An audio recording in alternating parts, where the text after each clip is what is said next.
Come here, son, nephew, young man. Let me holler at you.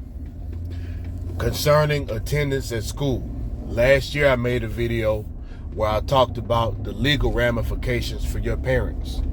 Now, sometimes you have other reasons that attendance may be poor. Sometimes the parent is the cause. We actually had a bout with this, me and my son, it just got to the point where I'm like, hey dude, stop. Don't let her make you miss school.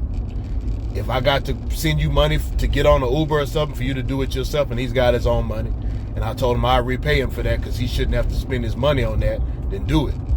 I remember I dated a woman in high school. Well, she was a girl when I was a boy, but she'd have to stay home and watch other people's kids and weird stuff like that, right? And then sometimes kids skip or whatever the case may be.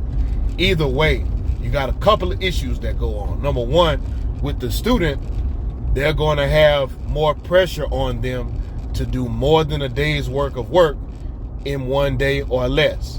I'm a fairly forgiving teacher. I let kids do makeup work due to the circumstances of the demographic I teach in, but you got some teachers that ain't going for that, like at my son's school.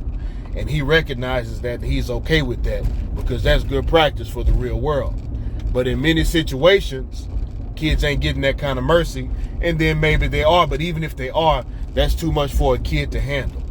Number two, your kid's getting a subpar education at that point because now they're having to rush things. The teacher suffers also because now the teacher has to take out time to reteach information. Now again, in schools with the tougher curriculum, they're just going to say, hey, it's on Google Classroom, it's your responsibility to get it, which ain't fair to the kid.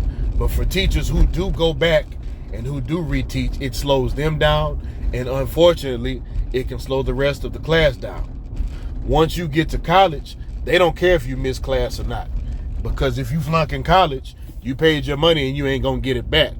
And of course, that's all practice for the real world, because if you don't have a job where there's a set number of days or salaries or things of that nature, hey, you don't go to work, you're gonna get fired.